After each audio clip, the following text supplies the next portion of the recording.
Hi guys, ఎలా ఉన్నారు? మరో ఇంట్రెస్టింగ్ వీడియోతో మళ్ళీ మీ ముందుకు వచ్చాను. ఈ వీడియో చివరి వరకు చూసి నచ్చితే ఒక లైక్ వేసుకోండి. ఓకే, ఇక వీడియో స్టార్ట్ చేద్దాం.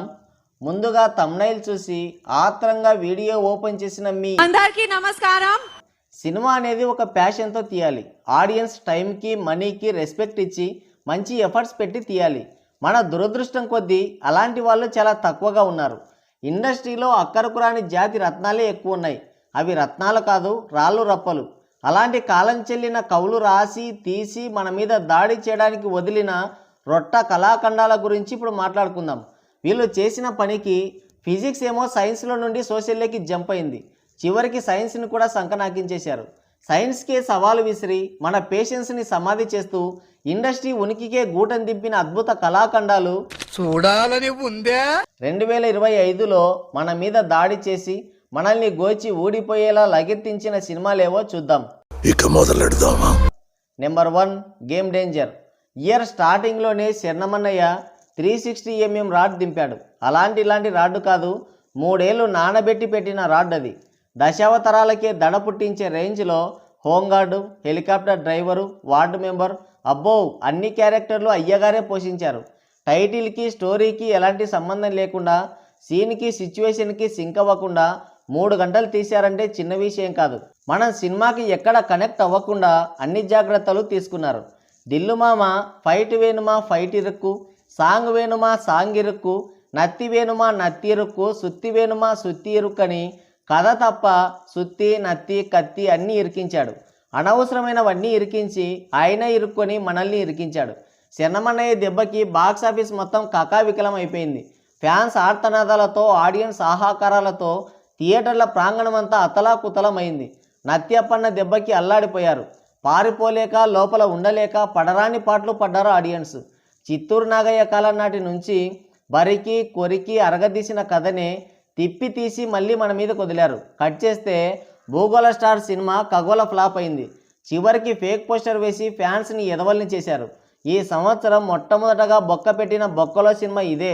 నెంబర్ 2, కన్నప్ప. ఈ సినిమా చేయడానికి శివుడు పర్మిషన్ ఇచ్చాడని చెప్పి ఆ శివుడికే సంబంధం లేకుండా తీశాడు విష్ణు అన్నయ్య. కన్నప్పకి భక్తి లేదు, కథలో పట్టు లేదు, శివుడి మెడలో పాము లేదు, పార్వతీదేవికి బొట్టు ఆభరణాలు లేవు. పోనీలే, ఎవరు చేసిన పాపానికి వాడే పోతాడనుకుంటే వాళ్ళు తీసిన పాపానికి చూసిన ఆడియన్స్ పోయారు. కృష్ణంరాజు గారి భక్త కన్నప్ప చూస్తే మనకి తెలియకుండానే ఆ వరల్డ్లోకి తీసుకెళ్తుంది ఆ సినిమా. కానీ ఇక్కడ మనం బలవంతంగా వెళ్దామని చూసిన ప్రతిసారి విష్ణు అన్నయ్య అడ్డుపడ్డాడు. మన నేటివిటీకి 200 కాంతి సంవత్సరాల దూరంలో ఉంటుంది ఈ సినిమా. కాళహస్తి అడవుల్లో తీయాల్సిన సినిమాని న్యూజిలాండ్ గడ్డి పార్కుల్లో తీశారు. ఇక్కడ కంట్రీనే మార్చారనుకుంటే అది మన పొరపాటు. కంట్రీతో పాటు కంటెంట్ కూడా మార్చి మన మీదకి వదిలేశాడు ఈ కళాఖండాన్ని. డెవోషనల్ ముసుగులో కమర్షియల్ సినిమా తీశాడు. ఇలాంటివి చాలానే జరిగాయి, కానీ ఇదే మొదటిసారి.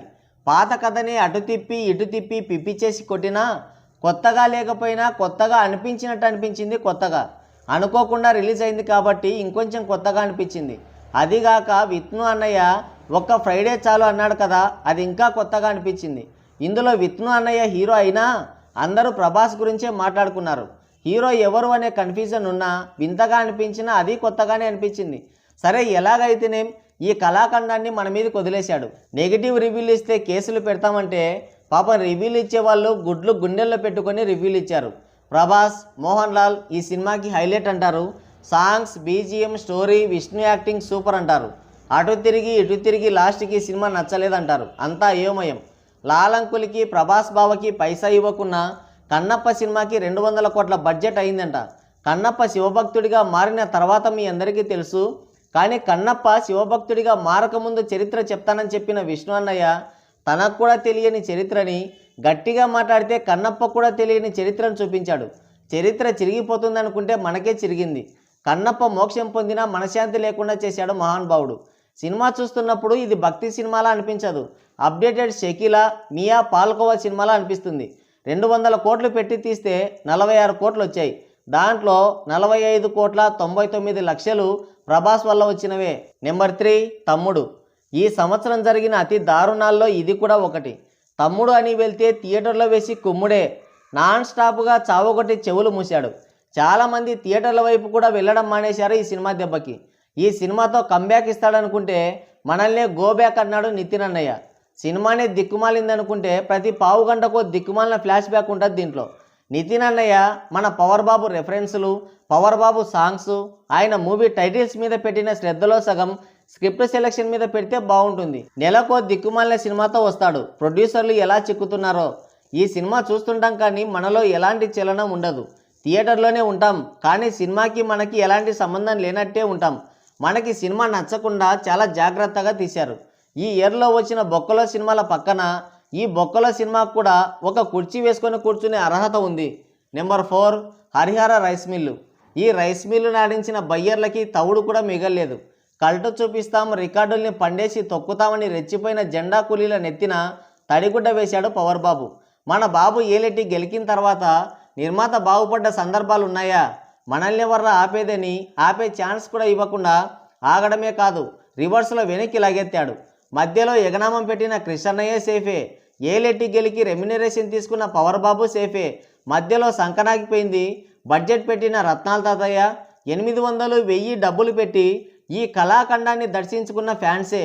500, 800, 1000 డబ్బులు పెట్టి కూడా కూర్చొని నడునొప్పి చూసి తలనొప్పి తెచ్చుకున్న మహానుభావులం మనమే. అవసరం లేని ఔరంగజేబుని పెట్టి మన జేబుకి బొక్క పెట్టాడు బాబు. అర్థం పట్టం లేని క్లైమాక్స్ తీసి నిర్మాతకి బొక్క పెట్టాడు. కృష్ణయ్య, జ్యోతి కృష్ణయ్య, త్రివిక్రమ్ అంకుల్, మన బాబు తలో చేయి వేసి సినిమాకి తద్దినం పెట్టారు. ఎట్టి పరిస్థితుల్లో కూడా సినిమా హిట్ అవ్వకూడదని దగ్గరుండి మరీ అన్ని జాగ్రత్తలు తీసుకున్నాడు మన పవర్ బాబు. సినిమాలు చేసిన ప్రొడ్యూసర్లు, టికెట్లు కొని ఫ్యాన్స్ ఇద్దరూ దారిద్ర్య రేఖకు దిగువకు వెళ్తున్నా పవర్ బాబు మాత్రం హిట్ కొట్టడం లేదు. ఎవరి బాడీకో పవర్ బాబు తలని అతికించి అతుకుల బొంతలా తయారు చేశారు. సినిమా మొత్తం సీరియల్నే తలపించింది.